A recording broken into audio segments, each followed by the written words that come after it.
tegaskan kedaulatan ruang udara Indonesia di Riau dan Natuna dari Singapura. Presiden Joko Widodo telah menandatangani Peraturan Presiden Perpres tentang pengesahan persetujuan Flight Information Region (FIR) Indonesia dan Singapura. Menurut Kepala Negara, kesepakatan ini merupakan langkah maju atas pengakuan internasional terhadap ruang udara Indonesia. Alhamdulillah, saya telah menandatangani Peraturan Presiden Perpres tentang pengesahan perjanjian FIR Indonesia dan Singapura. Kesepakatan ini merupakan langkah maju atas pengakuan internasional terhadap ruang udara Indonesia, ujar Presiden dalam pernyataannya sebagaimana ditayangkan YouTube Sekretariat Presiden pada Kamis, tanggal 8 September tahun 2022.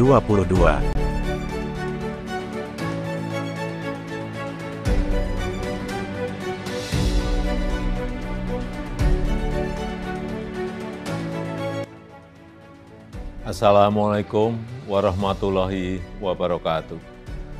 Bapak, Ibu, dan saudara-saudara sekalian, sudah lama ruang udara kita yang berada di atas Kepulauan Riau dan Natuna dikelola oleh Singapura.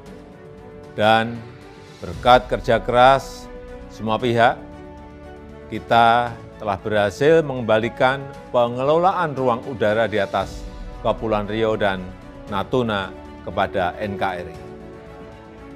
Dan ini menambah luasan Flight Information Region FIR Jakarta sebesar 249.575 km persegi. Alhamdulillah, saya telah menandatangani Peraturan Presiden Perpres tentang pengesahan perjanjian FIR Indonesia dan Singapura. Kesepakatan ini merupakan langkah maju atas pengakuan internasional terhadap ruang udara Indonesia, yang sekaligus meningkatkan jaminan keselamatan dan keamanan penerbangan, serta bisa meningkatkan pendapatan negara bukan pajak. Dan hal ini bisa menjadi momentum untuk modernisasi peralatan navigasi penerbangan dan pengembangan SDM Indonesia. Terima kasih. Wassalamualaikum warahmatullahi wabarakatuh. Apakah manfaat perjanjian FIR yang baru ini bagi Indonesia, Pak? Sebenarnya manfaat utama adalah kita menunjukkan bahwa Indonesia ini negara yang berdaulat, sudah mampu mengelola dirinya sendiri. Dan itu saya kira berpuluh-puluh tahun masalah ini tidak terselesaikan, tapi di bawah leadership Presiden Joko Widodo, kami diperintahkan pembantunya untuk menyelesaikan. Jadi hampir sebelum COVID, ya tadinya sih kita pikir 1 tahun selesai, tapi karena COVID ya tertunda. Tapi kita bersyukur bahwa ini Desember kemarin finalisasinya sudah selesai, dan ini hanya proses administrasi kita yang kita tuntaskan. Jadi ini menunjukkan sekali lagi bahwa Indonesia itu negara yang betul-betul bisa mengatur dirinya sendiri. Ditengarai kesepakatan yang sekarang tidak ada bedanya dengan sebelumnya mengenai delegasi ruang wilayah 0 sampai 37.000 kaki kepada Singapura. Artinya take off dan landing pesawat Indonesia di wilayah yang masuk FIR tersebut bergantung pada Changi, termasuk pesawat VIP Indonesia, Pak. Sebenarnya tidak begitu juga. Kenapa kalau 37.000 kaki itu bikin kita bulat murni seluas negara Singapura, kan dia nanti masuknya bagaimana? Kan dia harus mempunyai approach lainnya juga. Dan itu yang kita lakukan. Dan saya kira panu internasional.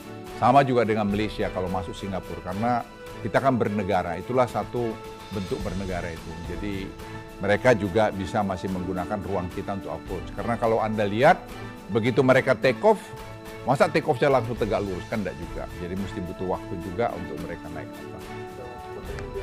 Selain tercapainya kesepakatan FIR ini, apakah ada kesepakatan lain, Pak, yang dicapai seperti investasi atau ya, ekstradisi? Presiden memerintahkan kami ada 3 sebenarnya. Satu, tadi mengenai FIR, yang tadi Bapak Presiden sudah sampaikan, sudah tanda tangan perpresnya. Yang kedua adalah ekstradisi, dan yang ketiga adalah DCA, Defense Cooperation Agreement.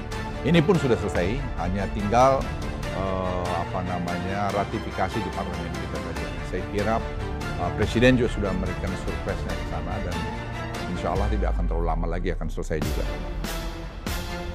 Lalu bagaimanakah mekanisme konsep Civil Military Cooperation Framework ini, Pak, yang akan dibentuk berdasarkan perjanjian FIR yang baru? Lalu bagaimanakah framework ini dapat menjamin kepentingan Indonesia terhadap pelanggaran wilayah udara? Kita juga berjanji, ini juga menarik bahwa ada staf kita yang ada di Changi Airport. Nah, itu juga saya kira pencapaian yang sangat bagus kerjasama antara Singapura dan Indonesia, sehingga kalau ada hal-hal semacam ini kan bisa enak. Misalnya Presiden Republik Indonesia terbang, ya kan ada orang ATR tower traffic control kita di Changi, dan itu saya kira juga mereka sepakat bahwa ya itulah kerjasama itu. Jadi saya pikir ya, semua saling menguntungkan, dan yang saya paling senang dalam perjanjian itu adalah bahwa ada orang Indonesia di ATC-nya Singapura. Selanjutnya Pak, bagaimana perjanjian FIR yang baru mengatur mekanisme clearance Pak, diplomatic and security untuk non-scheduled aircraft? Ya sama tadi, jadi kita juga tetap kesepakatan itu ada di kita. Tapi kita tetap tadi mengkomunikasikan dengan mereka, dan kita yang memegang kendali. Itu saya kira perlu diketahui, yang dulu kita hampir tidak punya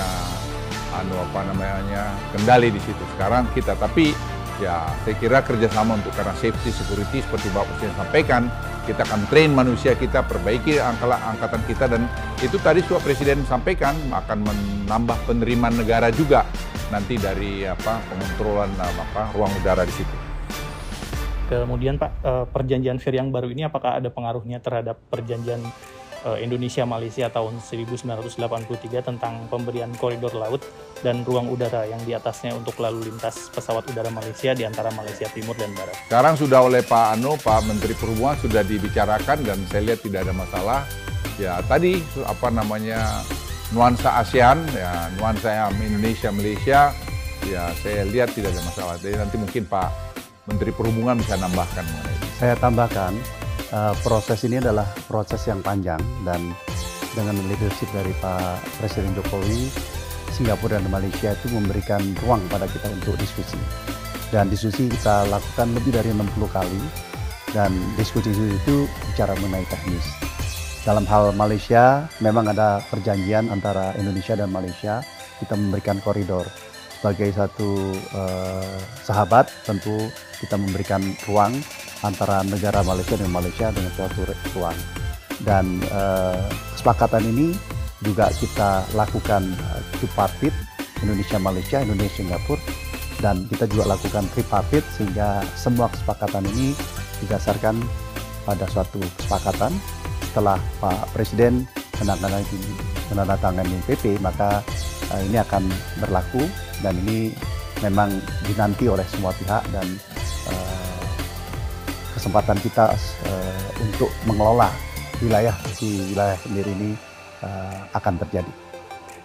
Lalu bagaimanakah perjanjian FIR ini Pak untuk mengatur atau membuka arah peraturan penentuan formulasi navigation charge? Dan siapa yang akan menjadi charging authorities-nya untuk bagian FIR Singapura yang merupakan wilayah udara di Indonesia? Jadi kita memang akan melakukan koordinasi ini. Tadi apa yang disampaikan oleh Pak Luhut, maka safety menjadi suatu kepentingan yang utama. Tapi juga seperti Pak Presiden sampaikan, kita mendapatkan charging untuk navigasi, dan oleh karena nanti Airnav akan berkoordinasi dengan ATC atau traffic control yang ada di Singapura, dan kita mendapatkan pemanfaatan itu. Selanjutnya Pak, dalam pasal 28 Konvensi Chicago 1944 diatur bahwa negara yang apabila merasa dirinya sudah mampu bisa menyediakan layanan navigasi udara di atas wilayahnya. Kemudian Aneks 11 juga memberikan ketentuan bahwa apabila tidak mampu maka dapat didelegasikan. Lalu pertanyaannya adalah, sebelum dibuatnya perjanjian FIR ini Pak, apakah sudah dilaksanakan penilaian diri atau self-assessment kemampuan teknis dan SDM Indonesia? Apakah sudah dilakukan? Kemudian apakah hasilnya nanti akan dipublish begitu? Kemudian faktor apa saja Pak yang dari self-assessment tersebut yang membuat Indonesia perlu lanjutkan atau perlu pendelegasian bahkan sampai 25 tahun ke depan Pak? Ya sebenarnya itu detail sekali. Saya kira Kemhub sudah melakukan itu, dan kita tidak lihat ada masalah. Hanya selama ini, maaf kalau saya bilang pemerintah Indonesia itu kurang agresif. Kita bangsa besar kok, masa kita nggak bisa? Itu teknis sekali. Dan orang-orang kita saya lihat di Dirjen Perhubungan Udara itu sudah sangat qualified. Jadi ini matter of waktu, dan itu ada transisi juga akan berjalan, dan tadi Presiden sudah memerintahkan kita akan perbaharui alat-alat tercanggih kita, sehingga kita pun tidak akan ada masalah sih. Jadi saya berharap bahwa ini dalam waktu tidak terlalu lama sudah bisa selesai. Saya tambahkan sedikit bahwa navigasi Indonesia adalah navigasi yang sama baiknya dengan yang ada di luar. Nah, ini terbukti bahwa bukan di daerah situ saja kita mengontrol daerah Jakarta, Vir Makassar, dan itu bisa berjalan dengan baik. Jadi bahwa itu terjadi suatu pelimpahan dengan serta-merta kita bisa melaksanakan itu, dan kita sudah mampu, dan IQ juga memberikan suatu apresiasi pada kita, satu negara besar yang mengelola jumlah pesawat yang besar dan mampu dengan baik. Apakah dengan pertentangan komitmen perjanjian VIR tersebut dengan pasal 458 Undang-Undang Penerbangan akan direvisi, Pak? Ya, saya pikir nanti kita lihat Pak Menteri Perhubungan mungkin lihat lagi apa mungkin yang perlu kita sesuaikan di sana. Tapi yang jelas sejak ini ada di kita, kita sekarang sudah memainkan peran kita sebagai negara yang berdaulat, yang untuk mengelola daerah kita sendiri. Tapi tidak boleh lupa bahwa kita ini bertetangga, jadi harus juga membangun kerjasama itu. Satu. Yang kedua, memang betul perjanjian kita bikin 25 tahun. Mereka tadinya ada permintaan lebih lama, tapi saya pikir 25 tahun, nanti kita evaluasi tiap 5 tahun kalau ada yang perlu di sana sini. Perbaikan penyesuaian untuk kepentingan kedua belah pihak. Kenapa aturan ini hanya berbentuk perpres, Pak? Apakah cukup kuat gitu, kemudian apakah kedepannya akan bahkan bisa dijadikan undang-undang?